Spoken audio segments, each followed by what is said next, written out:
What up? How's it going? Hey, so that last one sat with me, man, because, yo, he's right there at the door to death. And I'm sitting there like, hey, Walt, you out of here, man. You out of here. Now, of course, I know he's not out of there, but my thinking was, they going to take him, right? I did expect it to go down that way. And now I really do think he owes Gus. Like, he's like, yeah, I offered you that, but nah, fuck that. Now you owe me, boy. You owe me. And then we got Saul he has his own thing going on in the background. And yeah, he's protecting his own interests, but at the end of the day, he's protecting Walt. And Walt is just being goofy as hell right now. Like, but hey, let's go ahead and start this because he about to see how much he's still in this. You feel me? So let's go ahead and start this next episode. Is that who I think it is? It is. Hay dos clases de hombre en este mundo. Los que toman y los que sirven. Cállate y llena mi copa. Yo era como usted.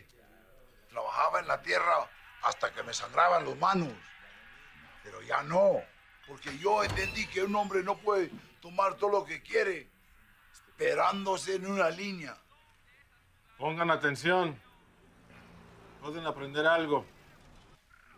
Ah, qué estúpido. ¿Sabes? Se me olvidó tu cumpleaños el mes pasado. Me siento tan feo que vine hasta acá, hasta este pueblo culo de burro, a traerte un regalo. ¿Regalo? Death. No necesitas molestarte, jefe. No, no te preocupes, quise hacerlo. ¡Qué chulada! ¿En serio, te gusta? Oh, me encanta, jefe. ¡Qué padre, mascota! Gracias, jefe. Te la voy a dedicar Yo. para el gran filósofo. ¿Eh?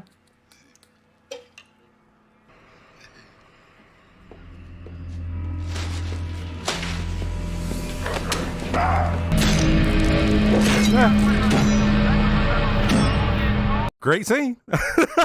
Nothing more to say about that. He's still breathing. Well, by the looks of him, he has no idea how close he came. I'm assuming Saul Goodman doesn't need to know. Walt, are you in the house? Oh, hey, Skylar. Yeah, that's me. What the hell are you doing in there? I'm back. No, you're not back. Walt, you're not back. Get out of there. Well, it's my house too, Skylar. No. I'm staying. Well- End of story. If you don't get out of here right now, I'm going to call the police and I'm going to tell them everything. I mean it, Walt. No, you're not. Yes, I want to report a disturbance, please. No, it's not. It's not exactly. It's a domestic issue. Right hand to God, I will tell them. Do what you have to do, Skylar. This family is everything to me. Without it, I have nothing to lose. Fine. You called the cops on Dad? I want him out. I want him out of the house. Okay, Mrs. White, there's a couple of questions I need to ask you right off the bat. It's very important that you answer They're them. about to drop the hammer. Trespassing. You're divorced then? No, working on it. I knew that was coming. Right It now is we're still separated. both y'all house. Legally separated. Well, there's not a court order, if that's what you mean, but we've been living apart for almost 2 weeks, give or take. I changed the locks. Isn't that breaking and entering? I changed the locks. Isn't that breaking and entering? That ain't how that go. At all. We can't arrest a man for breaking into his own house. Yeah, there we Not go. without a court order requiring he stays away from the premises. Excuse me. I got her, honey. Let's go, Walt. The balance of power has shifted. I love this scene. I'm sorry. I'm an asshole, but Is it possible maybe he's broken any laws that you know of? she ain't gonna Anything do at that. all?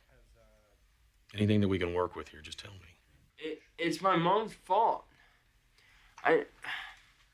She won't even say what my dad did, and it's because he didn't do anything. I don't know why she's being this way. My dad, he is a great guy. Yeah. Next time you feel like things are getting out of control, you should call this number. It's the family hotline. I'd really look into some counseling. Never give a Karen a card. They will use it. Welcome home. I'm not suggesting that you yourself get back to cooking. I mean, you being in rehab and all. I only want you to convince the master chef to do his thing. So, what do you say? Look at this place. You're house poor. You got no bankroll. If you get the maestro cooking again, I'll make it worth your while. Hey, if you're trying to sell me something, I've got 4 little words for you. Do not call list. However, if you're cool, leave it at the beep. Just to hear her voice. You gonna keep me in suspense or what? What's the good news? Merkert called in a couple of favors. El Paso wants me back. Hey, man, congrats, man. That's fantastic. Don't do that, man. You know.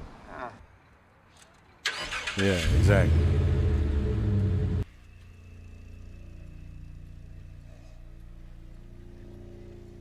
Oh, man, how is this gonna work out? What the No había razón por creer que ese hombre era pendiente tuyo.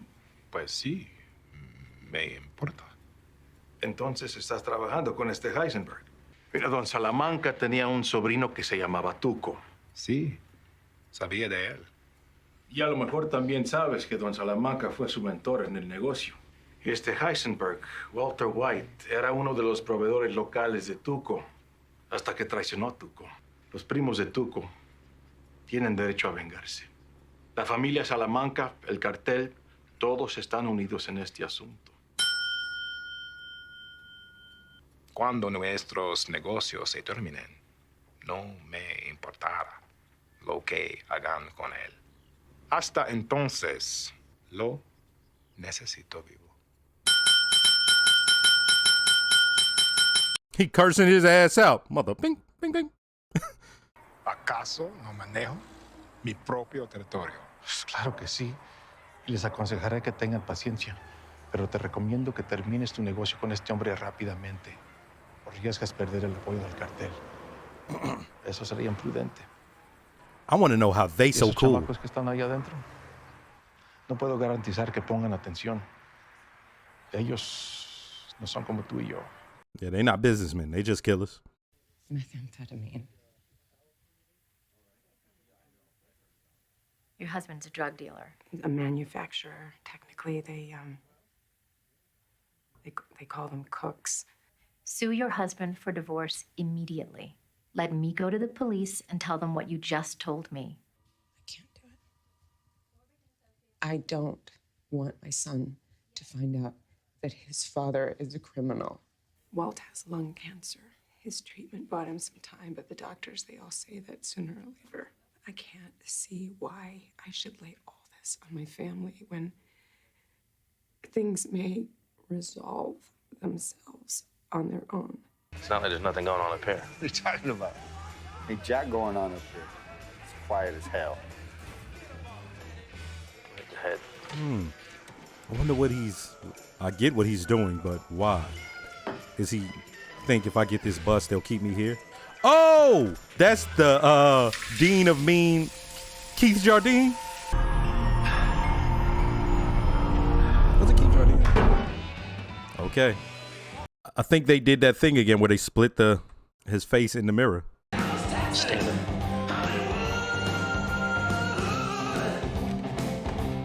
Your mom.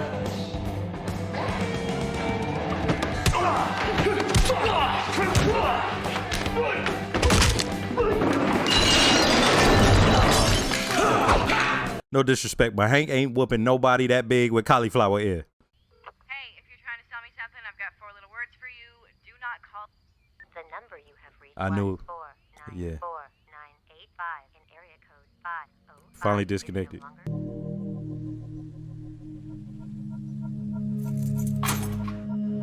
You see where he put the keys? Like never again. He'll always keep them motherfuckers close to him.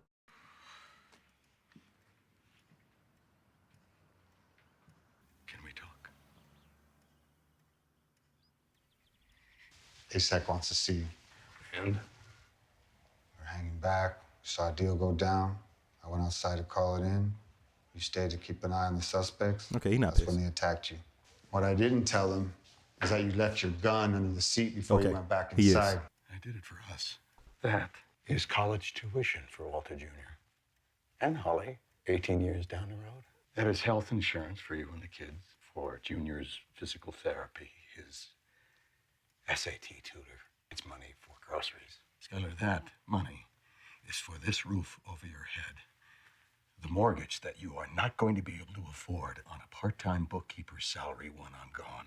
This money, I didn't steal it. It doesn't belong to anyone else. I earned it. All that I've done, all the sacrifices that I have made for this family, all of that will be for nothing if you don't accept what I've earned. I'll be here when you get home from work. You can give me your answer then. This is one of my favorite episodes too. Such a emotional, thought-provoking episode, man. Thought-provoking, for real. Some people just saw it for what it was, but it's deeper than that. She about to smash, ain't she? Right then and there. On them tables. I knew it. That they would do it. What if he just asked, did Walt die? He been eager for Walt to die, man. Your kid's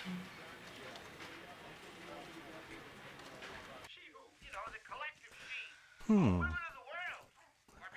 I get it now, guys. I get it. So, how was your day? Honesty is good, don't you think? I fucked Ted.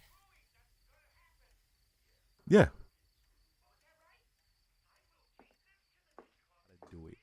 First of all, let me start by saying don't forget to like, comment, and subscribe. If you are subscribed, make sure to hit the notification bell. Shout out to all the new viewers. Shout out to all the subscribers. And I got a Patreon with full length and early reactions to things like this. Check it out. Hey, let's start. Let's start with this. Let's start with Pinkman, as I always do, it seems. We knew it was going to happen. If he's still alive in this show's 5 seasons, at some point he's going to come back to the cooking. And every time he called her and listened, the thing that was at the back of my head was like, that's not going to last forever. And right in the middle of one of his calls, it just stopped. And then he calls back, disconnected. And I'm like, oh. Even after she's gone, he was still calling. He didn't let her go. At that very last time that he heard her voice, it was taken from him.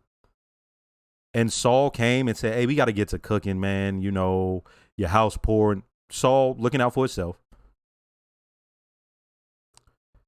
But our guy, Pinkman, he came back. And I like what they did. They did a close-up. He puts the keys right next to the cooking site. Never again for him, right? I wish he would just put it in his goddamn pockets, but never again for him. Yeah, man, I want to see where that character goes. Because everyone is dealing with their shit. And saying that, now we're going to go into Hank. He got the call. El Paso wants him back. I was wondering when that was going to take place. His way of dealing with it was interesting and fascinating for me. Because I can't just right off figure out why he was doing it. I was like, I understand what he's doing. I get that. But why is he doing that? First off, we saw the look on his face when he said that thing about El Paso. It changed back. He knows deep down inside. There was a point where he was even trying to hide it from himself.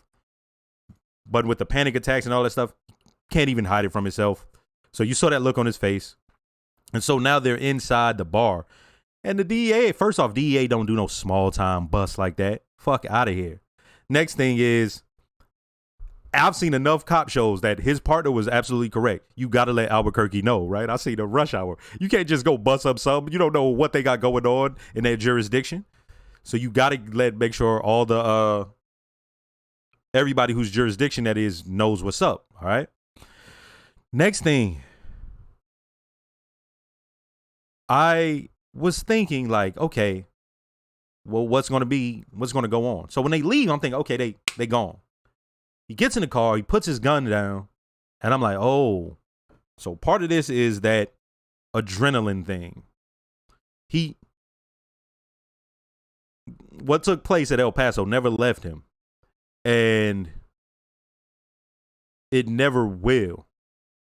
So he puts his gun down. Okay? That danger, of course, get that adrenaline boost.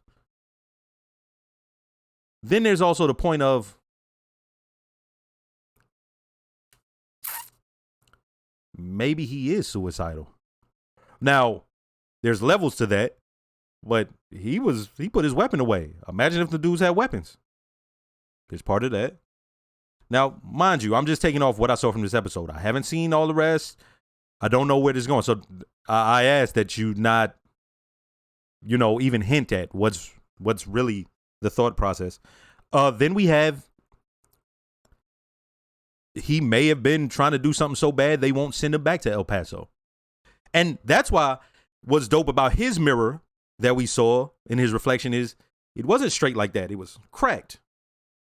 So it could be multiple things, right? It's also the fact that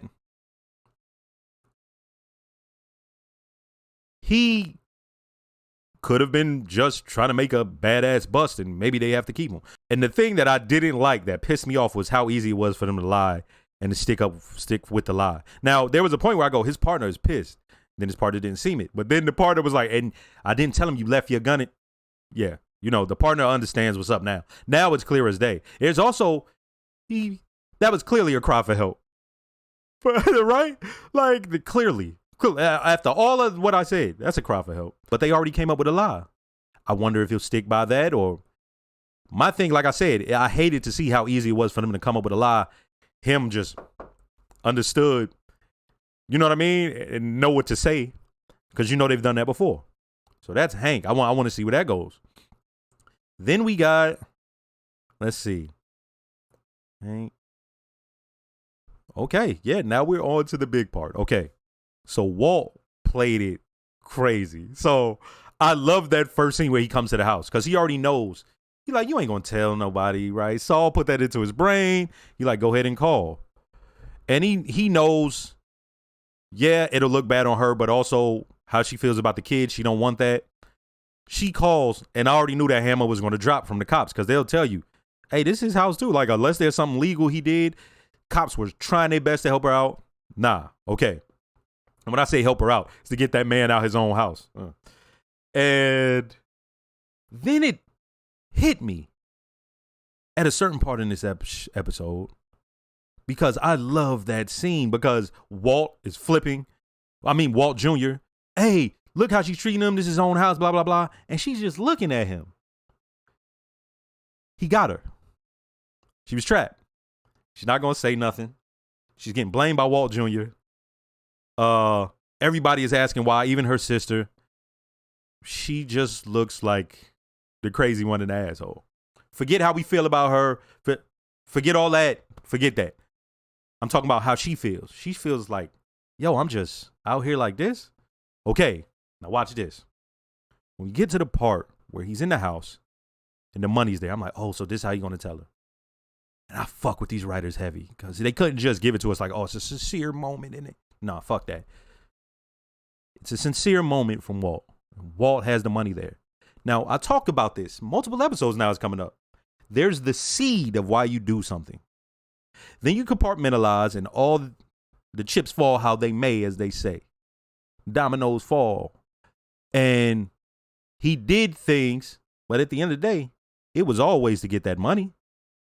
Like, even at that moment, if he did something stupid and out of line, at the end of the day, the sole goal he achieved. Tuition money for them both. Keep the house over their head. He did all that. And then we like, yeah, he did do some bad shit to people, but when it comes to her and the family, that motherfucker, he put in work and got her money. Like, yeah. All the bad shit he did, all the dumb shit. I talked about how silly he is and he put the family in danger. But he got her and them kids money. And he's like, when I die, y'all good. Now, she knows him doing that stuff puts her in danger, but she don't know the two guys were there and all that.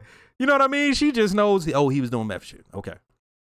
So when she told that lawyer, I knew the game was on. By the time we get to that final scene and she smashes the dude, that's when it finally all wrapped up and it hit me. Oh, power move. we're talking about from her mindset. I'm not saying I agree with this at all. And this is why I say it's a power thing. Because when he said all of that to her, not only had he been hiding stuff from her, and then he got to choose when he came forth and was truthful. He also, when he would die, everything he had, he would have taken care of everything. So she looks back like, I have no power in this situation. Boom, right there. But then let's go back a little bit more. When the cop said he couldn't leave, where was her power? She had zero, nada. When she went to that lawyer and told her, and she said to herself, I can't do this because of my kid. Where was her power? Zero, nada. She had no power in the situation. You know how she got power? She went and smashed the dude. Now, mind you, I'm thinking that's where it ends. And I'm thinking she's going to be like, I'll take the money. And she's going to let it linger, knowing she had the power. It never even crossed my mind. She was going to straight up tell that motherfucker. You know why she did that? Because now she has something to hold over him. Also, she may be grimy and just keep doing it and telling him about the particulars. Because then she's like, oh, you want to live with me? Good. This is how it's going to be. Y'all know how we all feel when we watch that scene. Y'all know. I ain't got to say it, do I? Y'all know how we all feel. And I'm like, okay, I got that character. I had to hold it back, but I'm glad I did. The whole dislike and all that. For one, in this show, they're taking you on journeys through these little parts of the so-called American experience. And so all those three scenes, the early part where he comes back, that's some American ass, suburban ass shit. You know what I mean? Yeah, and that's not even just suburban. That goes on all the time. Like I said, if he was black, they would have found a reason to take his ass out of there. Then we have the scene where he tells her what he did. Now, some shit, it ain't gonna be that deep. Meth and all that. Okay, right? Then we have that final scene, and I'm like, they've taken it to such heights while it being a story based so much in reality. That's one of these two episodes are my favorite back-to-back episodes, because I'm looking at this shit, I'm thinking it's one way all the way until the very last words of the show, and it ended another way. Now I got to see how he's going to deal with this, because him smashing everybody ain't gonna matter. Like, you feel me? Like, forget all that now. Let's get back to the drug dealing shit. Yo, I forgot. How'd I forget this? Don Salamanca. He shows up with the new guy that's in charge, who they show early on doing with Tortuga, I think his name is, Danny Trejo's character. That scene was fire, right? We already knew what was coming, but the way it played was dope. Hell, I gotta sign it for you. Okay. Then we go to the part where Gus is talking. Now, what I did like was I thought that guy who was doing the stuff for Saul, like putting in the audiovisual shit in Walt's house, I thought that he worked solely for Saul. So he calls Gus, and that ends up helping him keep his business going with Saul. And he's like, and I know we won't be telling Saul Goodman about this. That was so dope. So now I like that character because we got to watch him. He's doing him. Then we got Gus. When he talks to that guy and Don Salamanca, and the guy lays it out, look, hey, Tuco was his nephew and almost like a son to him. He raised him in that game and he had him take over for him, and it's blood for blood. And the nephews over here, they need it. And he's like, listen, I got my business with him. Gus says this, Gustavo, I got my business with him. When it's done, y'all can do as y'all please. And like I said, that motherfucker Don Salamanca was cussing him out with that bell. Ding, ding, ding, ding, ding, ding, ding. Okay, so they go outside and he talks to him. He's like, hey, I could like hold them off, but them two right there, they not like us. And we already know that. They not businessmen. We see how they're talking. They're cordial. If you saw them people see him selling chicken all the time, Gus, and no one is the wiser. So, but them two are different. Yo, I've been talking 15 minutes. I could talk about this episode forever. And so Gus, now I'm looking like, is he going to serve him up on a dish? Or I want to know how them two are so close, how the cartel and him are avoiding smoke as far as territory goes. Of course, it's because they're on the other side, but that ain't never stopped them. They coming for Heisenberg, right? Like there could always be like some sort of fisticuffs, if you will. Hey, man, I just want to see where this goes. I'm just entertained. Yeah, I'm giving my opinion. I don't even care to look forward towards the future. Like, oh, what's going to happen? This is fire, man. Hey, dope episode. Next episode.